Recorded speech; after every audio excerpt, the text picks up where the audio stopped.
Welcome to the world of science fiction stories, and don't forget to like, subscribe, and share the channel. Enjoy the listening. A single war crime against humanity doomed the entire galaxy. Recording begins. Archive designation. Final historical testament of Grand Archist Vexter Nar, last surviving member of the Galactic Conclave's historical division. Is this thing actually working? Of course it isn't. Nothing works anymore, just like our spectacular plan to handle the humans. But I'm getting ahead of myself. I suppose introductions are in order, even if no one will ever hear this.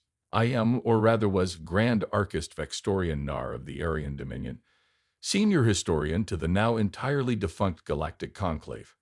And by defunct, I mean spectacularly annihilated from existence. The fact that I'm broadcasting this from a bunker on a forgotten moon in a system so unremarkable we never bothered to name it should tell you just how well things went. You know what's absolutely hilarious? We had 12,000 years of peaceful galactic expansion. 12,000 years. 27 sentient species working together. Well, together is generous. Let's say not actively trying to exterminate each other most of the time. We had mapped 60% of the galaxy. We had technologies that could move planets. And what brought it all crashing down? One brain-numbingly stupid decision by Commander Ralz Thoraxis and his trigger-happy fleet. They're just primitive bipeds with barely functional spaceflight, he said. Their military capabilities are negligible, he said. A show of force will bring them quickly to heel, he said. Hey, sorry. The irony still gets to me even now. You know what happens when you take a species that evolved on a death world, that survived their own nuclear age, that managed to unite their fractious planet despite having over 200 competing nation-states, and then you bomb their largest population centers? You get exactly what we deserved. The archives called humans remarkably adaptable. That's like calling a supernova somewhat warm. They didn't just adapt to our attack. They evolved. They transformed. They became something else entirely. And that something else had one singular purpose, making every species involved in the attack pay. And pay we did. Oh, how we paid. But I'm not recording this as some sort of confession or plea for forgiveness. No. I'm recording this because someone somewhere sometime needs to understand exactly how a single catastrophic mistake, a war crime against humanity, doomed the entire galaxy to ruin. So settle in, imaginary listener. I've got plenty of time, a surprising amount of liquor from 17 different worlds, and a story that serves as the perfect epitaph for the greatest civilization that ever existed, and how we threw it all away in an afternoon. The Galactic Conclave formed rather anticlimactically over a trading dispute about fermented fruit. No, really, the Aryans, my people, had been selling what we called starburst nectar to the Valyrians for centuries. Then the Mysics showed up with their faster ships and undercut our prices. We were ready to go to war over glorified booze when someone, probably Counselor Tanley, though she never got proper credit, suggested we could just talk about it. Radical concept, I know. That first summit on Proxima Station led to the Concordat of Mutual Prosperity. 27 species eventually signed it. 27 species who had every evolutionary reason to see each other as threats, predators, or prey, somehow agreeing not to blow each other to atoms. It wasn't perfect. Oh, stars, no. The political maneuvering would make your cranial ridges curl. The Heezer Imperium always voted against anything proposed by the Kith Consortium. The Arxan technocracy refused to share their gravity manipulation technology. The Valyrians, well, everyone knew they were spying on everyone else. But despite all that, we built something magnificent. The F-Space Network connected 60,000 worlds. Anyone could transport from Artaxia to Valeria Prime in under a day. Our medical technology ended disease across known space. Energy, practically unlimited. Food, abundant. Classic resource-based conflicts, ancient history. We had our golden age, the zenith era, historians called it. Or rather, I called it in my 6th historical text, and everyone else copied me. For nearly 8,000 years, we expanded, explored, built, created. The great arc ships of the Mysics seeded lifeless worlds with tailored ecosystems. The crystal cities of Valor Prime became wonders of the galaxy. The Aryan Grand Archives, my former workplace before, its complete obliteration, stored the collective knowledge of all known species. Of course, there were incidents. The Hezer tried to conquer the Trill homeworld, claiming historical ownership. Their arcs accidentally caused a star to go nova during a weapons test. The less said about the quarantine of Sector 19, the better. But each time the Conclave managed to prevent full-scale war. Our greatest achievement, the Sentinel Protocol. Every member world agreed that newly discovered pre-FTL species would be protected, studied from afar, and only contacted after they'd achieved independent faster than light travel. We weren't perfect, but we weren't stupid either. Oh well, not until we met the humans. What's truly hilarious in retrospect, we thought we were wise. Commander Ralz Thraxus had the audacity, the sheer unmitigated gall, to lecture the conclave about the burden of advanced civilizations. He actually said, and I quote from records I personally verified, "Primitive species require guidance from those enlightened by time and technology." Enlightened? Ha, we weren't enlightened. We were complacent, smug, dangerous. We had forgotten what it meant to fight for survival because we hadn't needed to for millennia.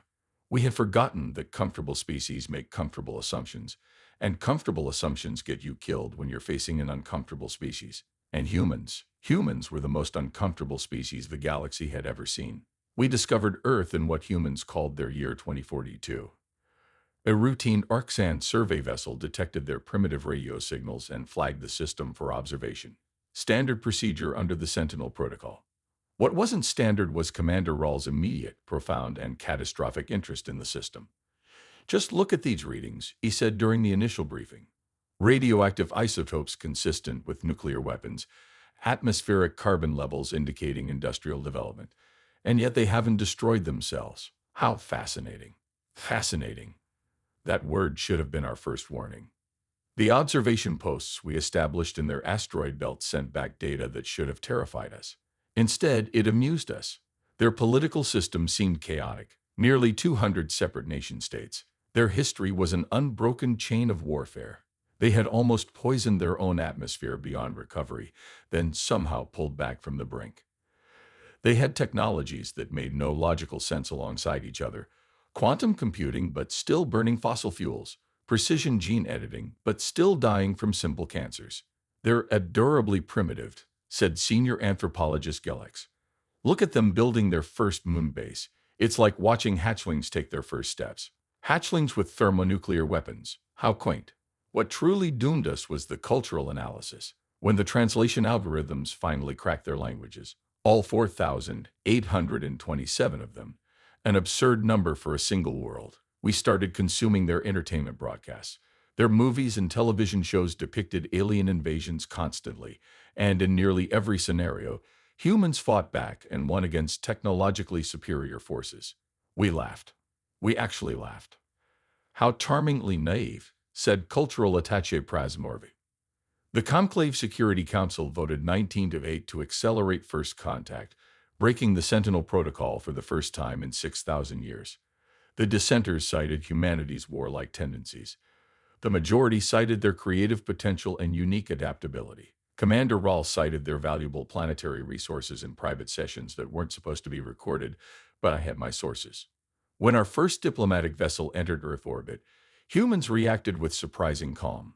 Their United Earth government representatives actually welcomed us. For 3 months, exchanges proceeded better than anyone predicted.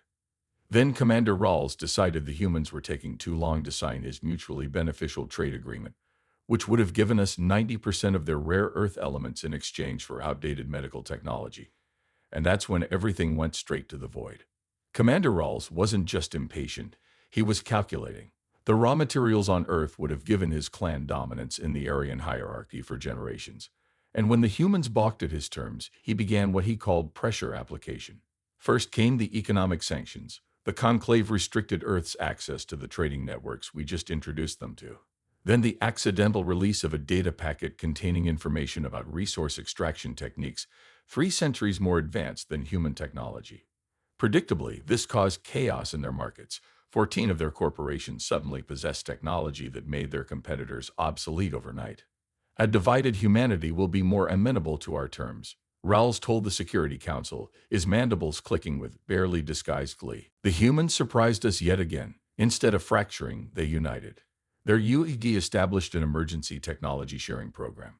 President Ilana Chen gave a speech that, in retrospect, should have sent us running to the farthest corners of the galaxy.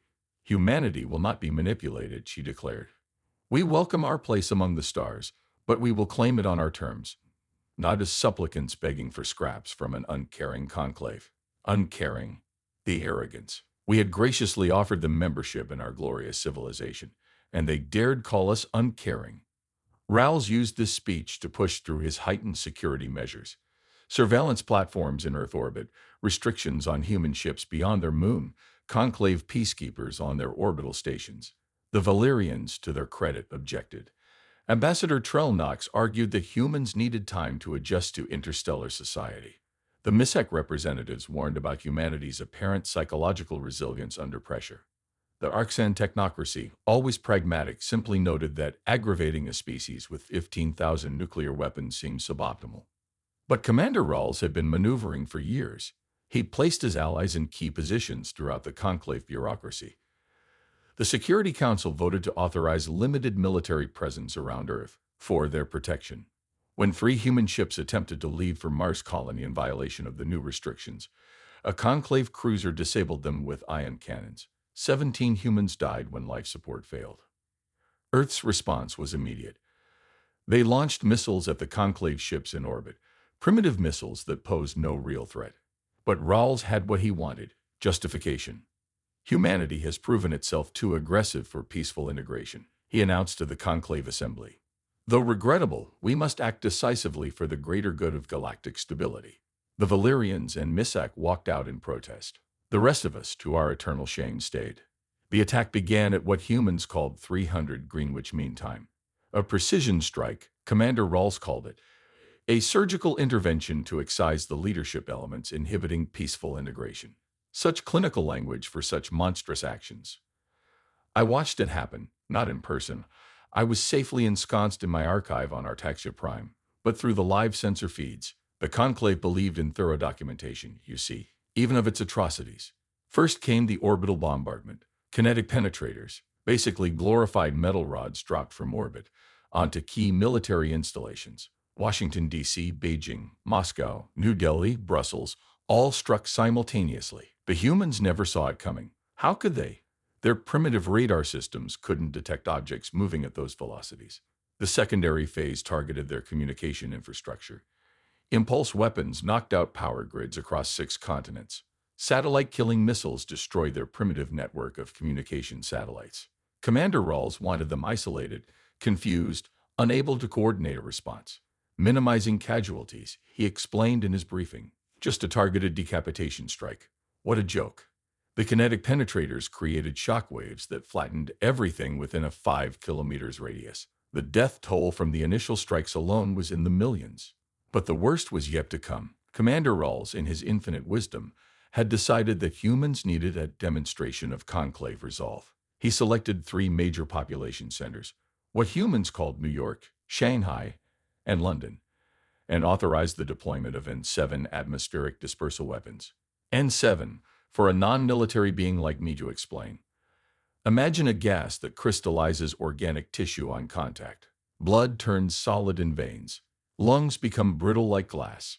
Eyes freeze in sockets. Death takes approximately 47 seconds, and every single one of those seconds is excruciating. The conclave had banned their use in the interspecies warfare conventions 4,000 years ago. Yet somehow, Commander Ralz had special authorization for their deployment against Earth. The weapons detonated at precisely 3:15 GMT. The sensor feeds showed clouds of glittering particles descending on cities, filled with beings who had no idea what was happening. No warning, no evacuation order, no chance. 27 million dead in 3 cities in 15 minutes. I vomited when I saw it. Literally purged my nutrition sacks right there in the archive viewing chamber. My assistant Trenbeck, poor Tren, eventually torn apart by human special forces on Outpost Gamma, had to help me to a medical bay. The humans who survived watched their cities die via their internet broadcasts. They saw their people crystallize. They heard the screams cut short. They witnessed their children shatter when they fell. And then, in direct violation of Commander Ralz's confident prediction, Earth didn't surrender. The transmission that came from their emergency command center in the Human Alps region was short. President Chen, somehow still alive, her face streaked with blood, looked directly into the camera. No hysteria, no pleading, Just cold, focused rage. Remember this moment, she said. This is when they signed their death warrant. At the time, we thought it was empty bravado. We were wrong. So catastrophically wrong. For 3 weeks after the attack, we heard nothing from Earth. Nothing. Commander Ralz declared victory. The Conclave Security Council convened to discuss reconstruction and integration protocols. The Arctian Dominion began drafting plans for their new mining operations. I remember Ambassador Trell Knox of the Valyrians interrupting a council session, mandibles quivering with rage. You fools think this is over. You haven't been studying the same species I have. They removed her from the chamber. 2 days later, the Valyrian delegation departed Conclave space entirely. We should have recognized the warning for what it was. On the 22nd day after the attack, every Conclave communication system simultaneously broadcast the same message. Every screen, every holotank, every neural interface across 27 species and 60,000 worlds showed the same human face, a woman with dark skin and silver hair wearing what we later identified as an admiral's uniform. I am Admiral Maya Rodriguez of Earth Combined Forces, she said, her voice unnervingly calm. You believed you could attack our world with impunity. That belief ends today. Before anyone could react, reports flooded in from across Conclave space. 57 orbital defense platforms, our most secure military installations, had been destroyed simultaneously. Not attacked, not damaged, completely vaporized. How? How? We neutralized their pitiful space force. We destroyed their manufacturing capabilities. They had no FTL technology. It was impossible, yet the wreckage floating through the void said otherwise. The next day, the Aryan colony world Vexor Prime went dark. All 8 million inhabitants. No distress signal. No signs of bombardment. Just silence. When the response fleet arrived, they found everyone dead, crystallized exactly like the human victims of the N7 weapons. Commander Ralz called an emergency session. This is clearly an isolated terrorist action, he declared, his scales pale with barely concealed panic. We have the humans contained. This changes no. The transmission from Admiral Rodriguez interrupted him mid-word on every channel again. Commander Raldez Traxus, she said, pronouncing his name perfectly, you authorized the use of crystallization weapons on civilian populations. The punishment for this crime is now being carried out. Vexor Prime was just the beginning. The Security Council erupted in chaos. How did humans know who had authorized the attack? How had they obtained N7 weapons? How were they broadcasting on secure conclave frequencies? The answers came in pieces, each more terrifying than the last. The human internet, that primitive network we'd so easily infiltrated, it had been a trap. Our surveillance systems had been compromised from the moment we deployed them. They'd been watching us watch them. Those corporate data packets Commander Ralz had accidentally leaked. The humans had reverse-engineered the transmission protocols and had been siphoning data from our networks for months. The most devastating revelation? Humans had spies among us. Actual humans. They'd used our own genetic modification technology to alter themselves to pass as different species. 3 were discovered in the Arcsen technocracy. 1 had been working as a maintenance technician in the Conclave Central Authentication Hub. With each passing day, another colony world went silent. Then military installations. Then entire fleet groups. Always the same pattern. No warning, no distress call. Everyone dead by crystallization. We finally understood the true meaning of Admiral Rodriguez's words. They weren't just retaliating. They were implementing what they called proportional justice. For every human who died in our attack, they took one of ours. But the worst was yet to come because humans, it turned out, had a concept that the Conclave had abandoned millennia ago. Escalation. When 10 billion galactic citizens had paid for our crimes, Admiral Rodriguez returned to our screens. Phase 1 is complete, she said. Phase 2 begins now. That's when we learned what humans were truly capable of. Phase 2, as the humans called it, wasn't just about killing. It was about breaking everything we had built. And they did it with a precision that still haunts me. First, they hit the Fold Space Network, not the major hubs. That would have been noticed immediately. But the tertiary nodes, the maintenance relays, the calibration stations, systems that seemed inconsequential until they all failed simultaneously. Suddenly, travel times between worlds increased from hours to weeks. Supply chains collapsed overnight. Worlds that couldn't sustain themselves began rationing essential supplies. A fitting response to our blockade of Earth. Admiral Rodriguez explained in her next broadcast. You isolated us. Now you understand isolation. The conclave fractured under the pressure. The Hazer Imperium blamed the Kith Consortium for security failures. The Arxan technocracy withdrew entirely, sealing their borders. The Missak, who had opposed the attack from the beginning, offered to mediate. Their diplomatic vessel was found drifting in space. Everyone aboard crystallized. No one was safe. No one was spared. Not even those who had stood against Commander Ralz. That was when I realized the terrible truth. Humans didn't distinguish between individuals and their governments. In their minds, we were all responsible, all complicit, all guilty. Commander Ralz, the architect of our downfall, tried to hide.